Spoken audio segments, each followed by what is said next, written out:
Hey guys, it's March, and you're listening to Hola Bichola, Hola Bichola, Hola Bichola, Casa the Dragon.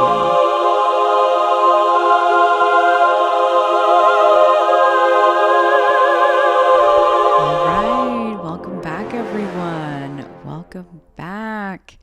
I hope you're having a drink, a shot, some sort of beverage that can ease our stress and soothe our sadness. Because what a damn episode. Wow. I mean, honestly, I thought we were going to be able to see more than we saw, but I'm still really happy with how it all resulted in. And quite frankly, I'm shaken to my core. Like, I don't know. I almost didn't even know how to breathe at one point. My throat was hurting. I was starting to have a headache. My cheeks were wet. I didn't understand all of these things that were happening to me. But yeah, let's just get right into the episode. Let's get right into this episode. I'm so sad. So we open up at Dragonstone and we're seeing Lucerys, and he's by the table, and his mom's kind of walking in, and they're just having such a tenderoni moment. And you can just see that. I feel like Lucerys looks often just so scared and confused and unprepared, and just he doesn't really want to participate in any of the duties that it is to be a prince. He just wants to hang out and be a 14 or 13-year-old boy that he is. But alas, that is not his fate. And so finally, Rhaenys arrives, and she delivers the message to Daemon and Rhaenyra that the Greens are coming for her, which, I don't even know why Rhaenyra didn't see this coming. I feel like often, these two girls, Alicent and Rhaenyra, they still see each other as the young girls that they once were, and so they want to give each other the benefit of the doubt. But in this moment, everything Rhaenyra feared by leaving King's Landing happened. She left and they usurped her. So, ultimately, you should have just trusted your gut and never left. Because, if you don't have an eye over a watchful eye over King's Landing, you know, it's the Greens are just gonna have, the city's back, the realm's back in a way.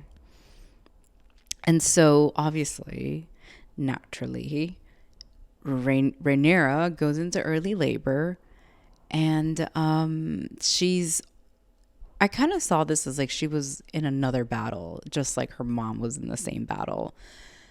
Just like all of the other women in her line who've gone to birth, with Lena even having her own battle. And now she's having what you would think is her last and final battle, but no, just one more grief moment in this goddamn show where it's just so much pain and agony, and I just don't see why these people put themselves through this. It just seems so exhausting, quite frankly, to live. And I would feel like there's just a never ending burning anxiety deep in your gut. Like, how does she not have gut issues? And so then we learn that Corlys survives. I honestly thought that man was long gone dead. Like, he was just out of the picture. Vaemon's gone. He's definitely gone. But no, the sea snake survives. And it is as if he wasn't drowned or feverish or his throat slit. Like, he is just so like how is he so strong? There must be some, like, okay, obviously there's dragons, so there is going to be some sort of magical element to this time period and this fantasy world, but I feel like there has to be more, because how has Corlys managed to survive a drowning, like a slit in the throat, a fever, and then on top of that, a passage? I just, first, he probably went home. Rhaenys wasn't there. Then he's on his way to Dragonstone. This man is on his deathbed and he manages to still travel. Like, if he can do that, honestly, I think I can do anything too. Like, I'm going forward, I'm going to be using the power of Corlys Velaryon, the sea snake. And you should too. If there's anything that you ever want to accomplish in life, think, what would the sea snake do? How would the sea snake survive this? And so, sadly, we learned that, well, Rhaenys has a stillborn birth. And I'm not going to lie, it was pretty triggering, to say the least. Just, I had to like check in because, labor is so intense. And then for her to be bleeding and then to have delivered, a girl, and have delivered, a baby that's passed. It's just like, she just learned that her father died. She just learned that she's been usurped. And now she's delivered a stillborn. Like, oh, I mean, you think you know grief, and then you see this. And I realize I know nothing, like Jon Snow. And, well, so, now she has to put her, burn her baby. And as they're grieving in this moment, here comes Sir Eric. Not Eric, but Eric. And he delivers the Targaryen crown and kneels to her. And, I don't know. What does this say about these dueling brothers now? Because, like, we're already going to see a war, right? We're already going to see families fighting in the skies, families fighting on the waters, and then family fighting on land. Like, royalty. And now we have the king's guardsmen also having their own fight. I just think it's too much to keep up with. Like, could we just stick to one thing? I do appreciate, though, Eric coming and recognizing that the queen is the best bet as far as having a good queen to rule the realm. But then what I thought the most beautiful and very interesting parts, and I personally would want one myself, is when they started to heat the lava, is what we're going to call it, and they lit up the Dragonstone table, and then you started to see it just glow. And we started to see all of the realm and all of the houses and who are their allies, who are their enemies. I just thought it was so chic. And if someone could point me in the direction of where I can get that, I would actually consider having that as a dining table. I currently don't have one for personal reasons. And so we're in the room. I wouldn't call it this. We're in the hall. And it just looks so well lit, so I can't tell if this is also the same place where the Dragonstone table is. But maybe they have more than just one. But we're in the hall, and all of the men are, talking amongst themselves that we should go to war. And Daemon is giving his two-piece about all of the dragons they have.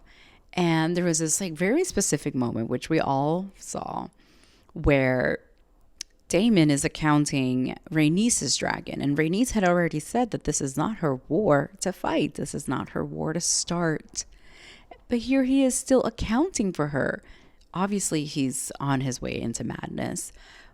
But I just thought it was so funny for Rhaenys to have that smirk. I don't know if any of you guys have ever had that smirk where someone's like including you in plans and you're just like, no, no, no, no, no. This is a separate bill. I'm going to pay for my own share. And Rhaenys is kind of like, well, wait a minute. I didn't say I was going to fight with you guys. But here he is, Daemon, just accounting for her. And so I just thought like, well, that's just Daemoning. And then we learn that the Greens are on their way there. And I'm thinking they're just coming straight to them. They're just coming straight to fight. But no, it's Otto being bold and loud like his daughter. And he's coming to ask Rhaenys to consider bending the knee to Aegon. I mean, I don't know personally what I would have done if I was in Rhaenyra's position to have Otto Hightower, who just usurped me and is like, I have a deal for you, bend the knee and your children can be my squires, or can be like the king's squires, and you guys can keep Dragonstone.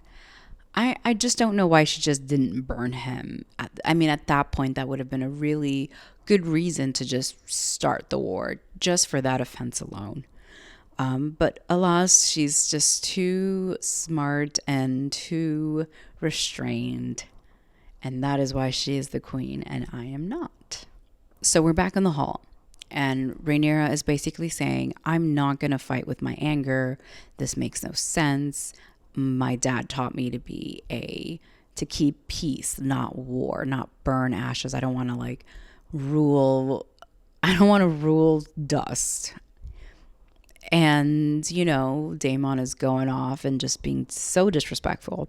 So in the best queen way, she clears the room and she has her moment with Daemon, who is basically, calling her out and embarrassing her in front of everyone just because he's her husband.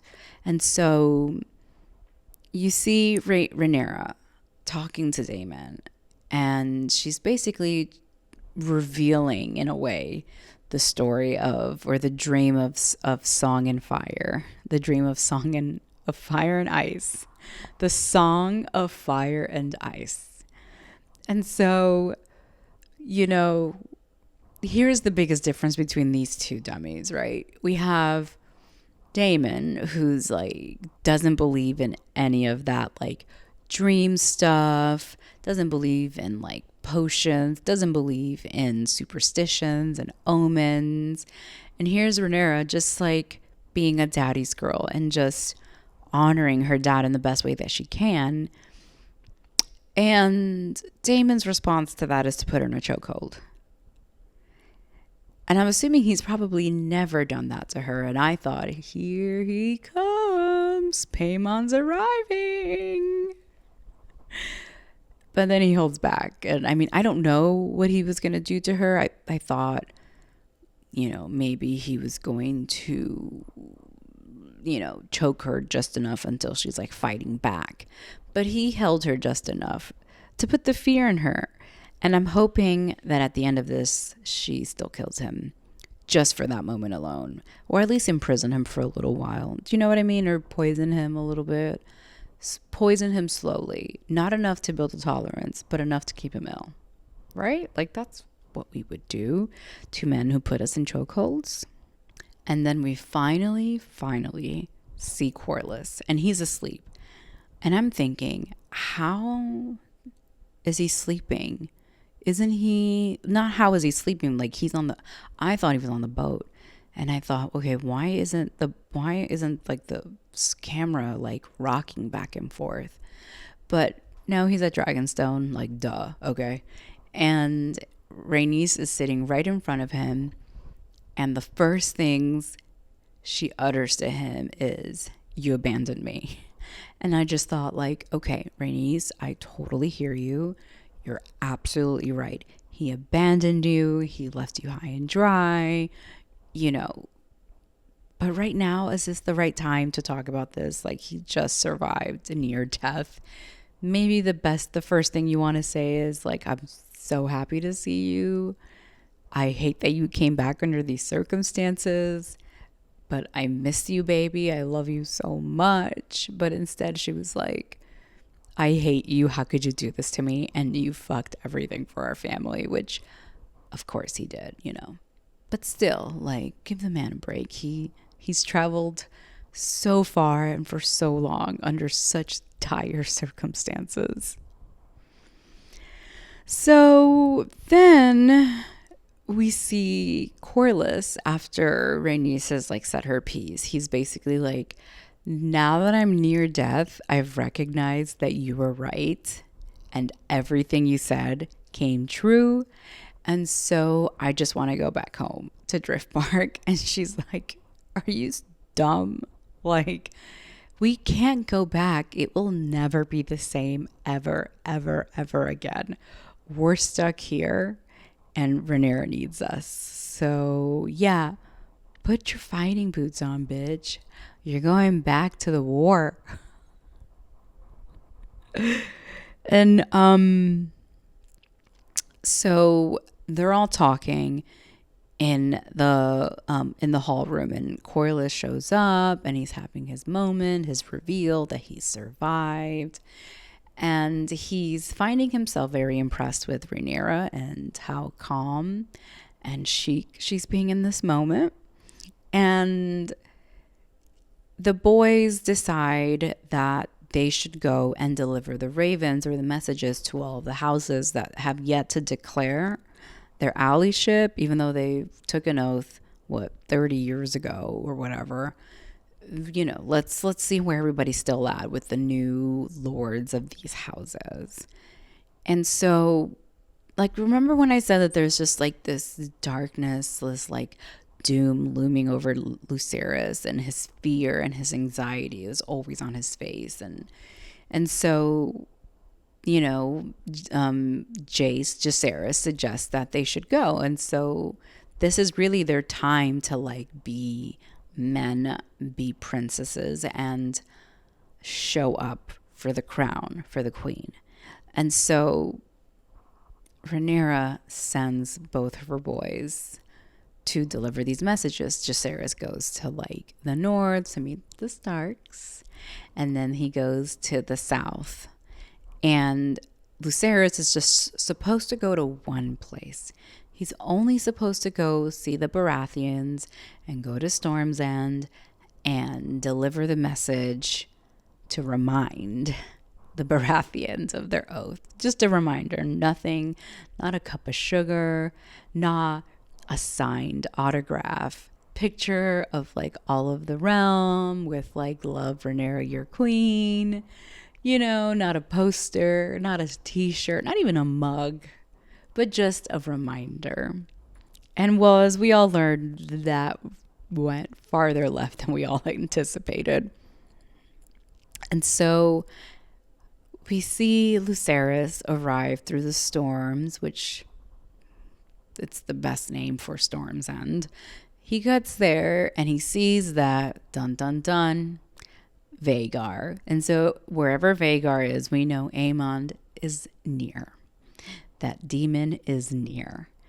And he walks in and he sees that Aemond is talking to one of the Baratheons' daughters. And so quickly I gathered that, well, he's probably betrothed to her now. And you know, because the only way Aemond can get affection is through forceful interactions and forceful marriages. He can't be betrothed just through love. He has to naturally betroth through, you know, chess pieces. And he gets there and Lucerys is like, yeah, here's the note from my mom. We just want to remind you that you made an oath, remember, like 20 years ago to my mom. And so, yeah, I'm just kind of here to like remind you of that, and hopefully you'll like agree that you do remember, and so because you remember, you're gonna like come with us. And the Lord Baratheon is like, yeah, sorry, your uncle came here and he's given us way more than a little reminder. So go back home, tell your mommy that we are on team green, team green, technically team black, but team green. So Amond is like, well, you're here all alone. There's absolutely no way I'm going to let you leave without a little prank, without a little ruse. And so Amond is like, I want your eye now. Literally what his mom said, because nothing new comes out of his mouth. And so here he is taunting our poor Lucerys. And Lucerys is like, I'm not going to fight you. You can call me strong. You can call me weak. You can call me young. You can call me boy. I'm not going to fight you. And so he's on his way back to his dragon and he realizes that Vhagar is gone. And so we can already tell that this is nothing good is going to come from this interaction.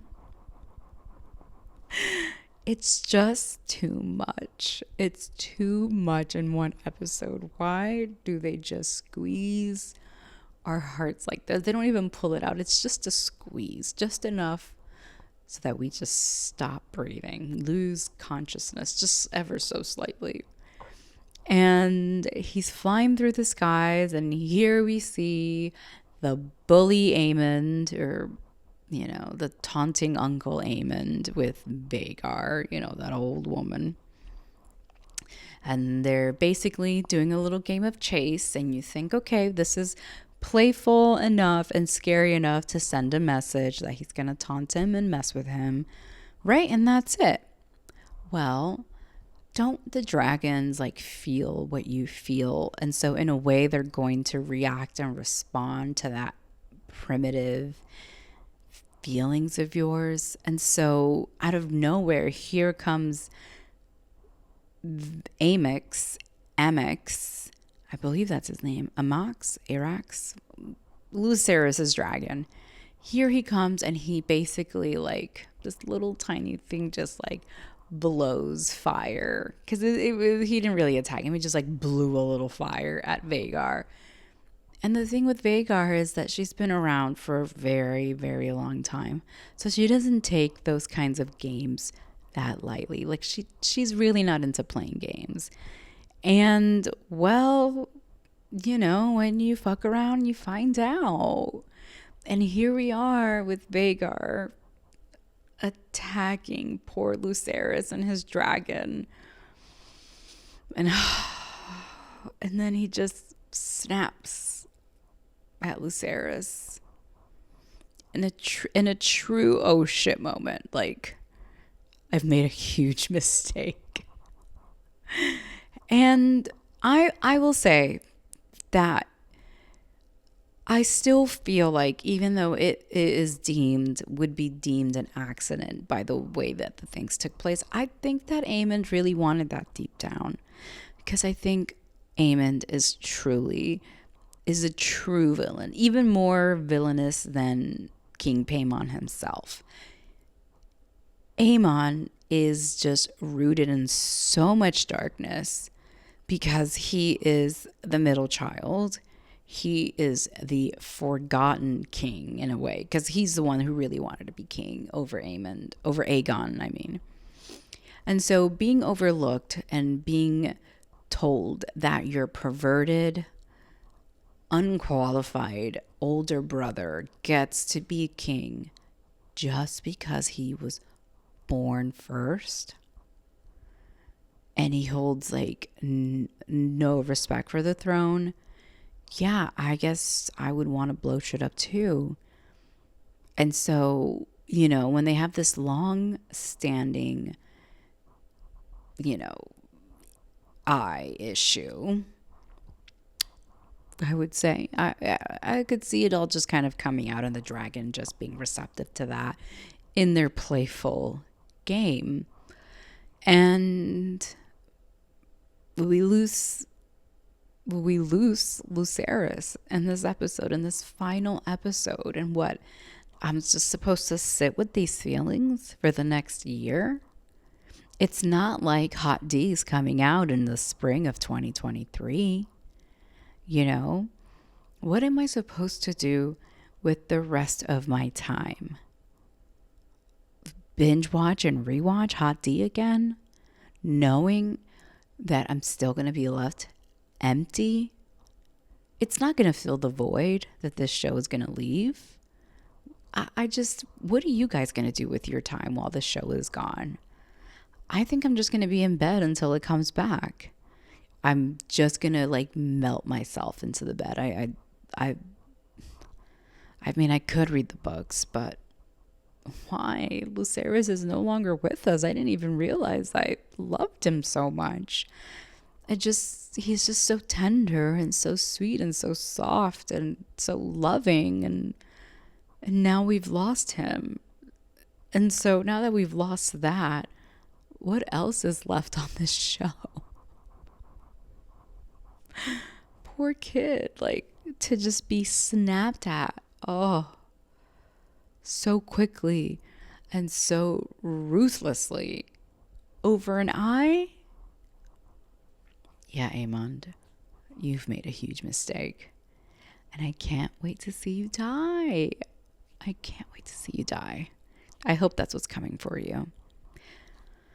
But yeah, guys, it's been one hell of a season. I am going to miss you all so much. I just want to thank all of you for sticking with us this season, sticking with me. I mean, I have loved to learn so many of you listeners from all over the world. It's been really fun connecting with you all. And I'm just sad the show is over, you know? But it's been so fun, and I just can't wait for season 2. Like, truly cannot wait. So yeah, just like let me know what you guys are going to be doing during our time off, because I'm just going to be in bed. So just like, let's talk. Let's just like talk about how sad we are that the show is gone. Well, one last time for season 1. Thank you so much for tuning in with me. If you want to connect, hit me up on hbxpod at gmail. If you want to connect on Instagram, it's hbxpod. And on TikTok, Hola Bichola. And until next time, adios.